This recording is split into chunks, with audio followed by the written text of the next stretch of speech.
Buenas tardes, mis hermanos. El tema que voy a hablar de esta clase es de los primeros auxilios psicológicos y comenzaremos por definir qué son. Los primeros auxilios psicológicos son una técnica de intervención que se utilizan con personas que acaban de sufrir el impacto de una mala noticia, un accidente o son víctimas de un atentado o han vivido una catástrofe. Es decir, personas que están en shock, se sienten vulnerables y que están tratando de entender lo que les ha ocurrido y las consecuencias de lo que ha pasado. El primer objetivo de los primeros auxilios psicológicos es proteger a estas personas de sufrir más daño, ¿sí? Un daño físico o un daño psicológico que les podrían ocurrir a consecuencias de lo sucedido. El segundo objetivo es muy importante porque se trata de generar un ambiente tranquilo en el que se ofrece información y contener a la persona o a las personas y a sus familias en un lugar seguro para evitar que el que está viviendo genere más secuelas de las necesarias. Lo que se llama daño secundario, que se produce después del impacto. Los primeros auxilios psicológicos se debe de estar consciente de estar entrenado para la aplicación de esta técnica. No se necesita ser psicólogo, no se necesita ser psiquiatra, no se necesita ser médico ni trabajador de la salud, pero sí se debió de haber aprendido qué son los primeros auxilios y cómo aplicar los primeros auxilios psicológicos. ¿Cuándo hay que aplicar los primeros auxilios psicológicos? Los primeros auxilios psicológicos se dan inmediatamente después del impacto recibido, ya sea una crisis cotidiana o una emergencia masiva, aproximadamente 72 horas después. Esto no quiere decir que después de estas horas transcurridas no necesite ayuda ni asesoramiento. Lo que queremos decir es que los primeros auxilios psicológicos son la técnica adecuada en las primeras 72 horas. ¿Cuáles son los objetivos de los primeros auxilios psicológicos? El primero y básico es reducir el estrés producido por el impacto recibido, ya sea una mala noticia o un evento traumático. Es importante conectar a la persona o a las personas con su red de apoyo, sean su familia, sus vecinos, sus líderes religiosos. Eso les ayudará a sentirse mejor, ya sea que esto amenore las consecuencias de lo que está ocurriendo. El tercer objetivo importante es potenciar las estrategias de afrontamiento de la persona afectada. Todos tenemos estrategias que encarar cosas difíciles. Todos hemos tenido vivencias traumáticas, hemos tenido pérdidas, hemos sufrido situaciones complicadas. Tenemos recursos que nos han funcionado y ayudado. Y sabemos más o menos qué cosas nos hacen bien y cuáles se nos dificultan. Con esto los afectados pueden estar conscientes de que tienen una experiencia y que tienen recursos. Por lo tanto, los estimulamos a pensar cómo le han hecho frente a esas situaciones parecidas. Esto les ayudará a darse cuenta que por difícil que sea, pueden manejarse con lo que acaba de ocurrir. El cuarto objetivo es primario de cara a la prevención de las secuelas. Después de un hecho traumático, los primeros auxilios psicológicos fomentan la autonomía de las personas afectadas, que pueden tomar decisiones, por pequeñas que sean, pueden tratar de tomar el control de su vida después de haber vivido el impacto ocurrido. Los primeros auxilios psicológicos nunca deben de ser de una forma de sobreprotección. Esto no ayuda a las personas. ¿sí?, a los afectados. Por encima de todo, debemos aportar calma y modelar respuestas saludables. Los primeros auxilios psicológicos deben aportar ayuda, pero si el afectado quiere hablar, lo escuchamos, pero si no, no se le debe forzar a hablar. No debemos interrogar a las personas afectadas. Simplemente les preguntamos si necesitan algo. ¿Sí? Ahora, ¿qué no son los primeros auxilios psicológicos? No son una terapia, no son una forma de diagnóstico. Los primeros auxilios psicológicos no deben ser jamás una forma de hablar a profundidad lo que ha ocurrido. Eso que es muy útil y necesario, pero se trabaja por etapas posteriores a las primeras 72 horas después de lo ocurrido. A las personas a las que vamos a proveer los primeros auxilios psicológicos acaban de vivir una pérdida o quizás varias pérdidas, pero están sufriendo, están en una vulnerabilidad muy alta y muchas veces con mucho sufrimiento. Siempre debemos ser verdaderamente honestos y confiables y no haciendo promesas que no podemos cumplir. Llevados por la compasión o la empatía, se promete algo que no está en nuestras manos y les hacemos más daño.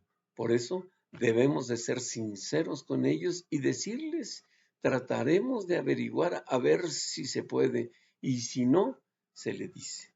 Por último, cuando aplicamos los primeros auxilios psicológicos, podemos enfrentarnos a todo tipo de culturas, religiones, maneras de ver el mundo, maneras de pensar diferentes.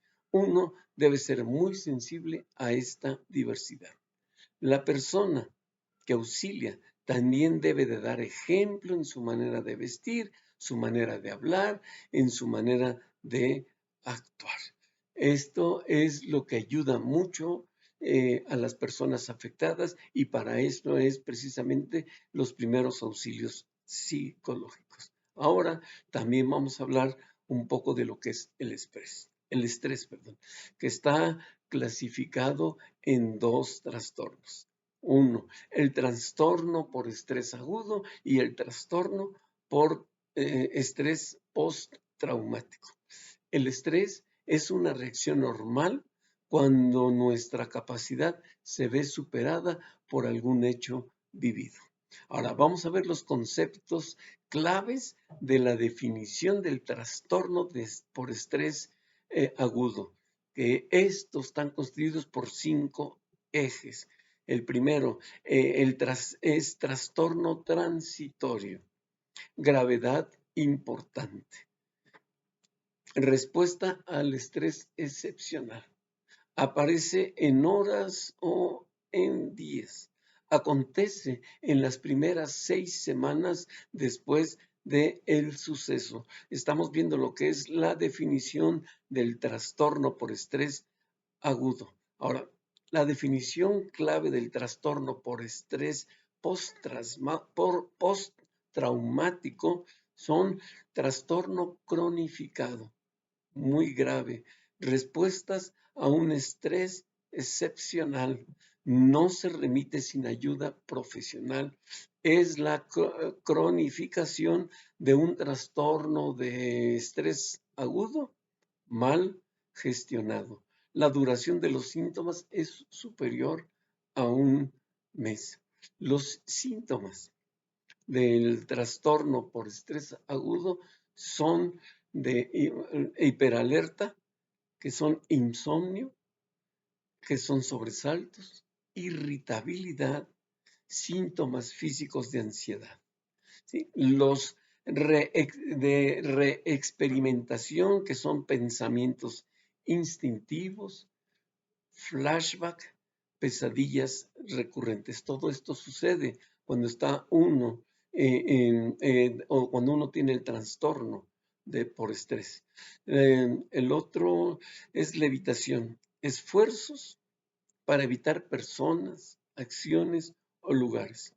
Embotamiento, o sea, un desgaste afectivo intenso, incapacidad para continuar con la vida habitual. Síntomas disociativos, sensación de desapego, reducción de la conciencia del entorno, desrealización, despersonalización, anemia disociativa. Ahora veamos los del deterioro de la capacidad funcional, malestar o sufrimiento, interferencia en el funcionamiento normal y disminución de la capacidad para el desarrollo de las actividades habituales. Todos estos son síntomas del trastorno por estrés agudo. También la sintomatología del trastorno por estrés postraumático gira en tres ejes, que son hiperalerta, que es dificultades para conciliar el sueño, dificultades de concentración, irritabilidad y momentos de cólera o momentos de cólera, hipervigilancia, reexperimentación, recuerdos repetitivos, imágenes, pensamientos o percepciones, flashbacks, pesadillas recurrentes, malestar psicológico intenso al exponerse a estímulos relacionados con el suceso, respuestas fisiológicas consecuencia a estos estímulos, la evitación, esfuerzos para evitar acciones, personas o lugares, desgaste afectivo intenso, imposibilidad de recordar aspectos del suceso, descenso de las actividades cotidianas y de las relaciones sociales, dificultades para planificar e imaginar el futuro. Estas son consecuencias o son síntomas del trastorno por estrés, ¿sí? Hay algunas estrategias que nos ayudan a cumplir con los objetivos de los primeros auxilios psicológicos. Por ejemplo, a las personas que estamos ayudando, debemos apartar al sujeto, a la persona, del caos, del bullicio, de la emergencia, llevándole a un lugar alejado y tranquilo, dándole agua, alimento, saber si necesita o si está medicando. Todo esto es muy importante, facilitarle un lápiz, papel, teléfono, ropa, informarle todo lo que está pasando. No se le debe de mentir ni generar falsas esperanzas. Hablando de forma tranquila, sin levantar mucho la voz, ¿sí? Darle la información necesaria, no más de la necesaria. Debemos escuchar lo que nos diga con mucha atención y darle la importancia que requiere. Importante es reunir a las familias. Todo esto lleva a la persona a tomar el control. Y por último, darle pautas de trabajo personal y de higiene que faciliten que la persona retorne que retome su vida cotidiana antes de el incidente. Mis hermanos, esta es la clase de los primeros auxilios psicológicos. Por su atención, muchas gracias.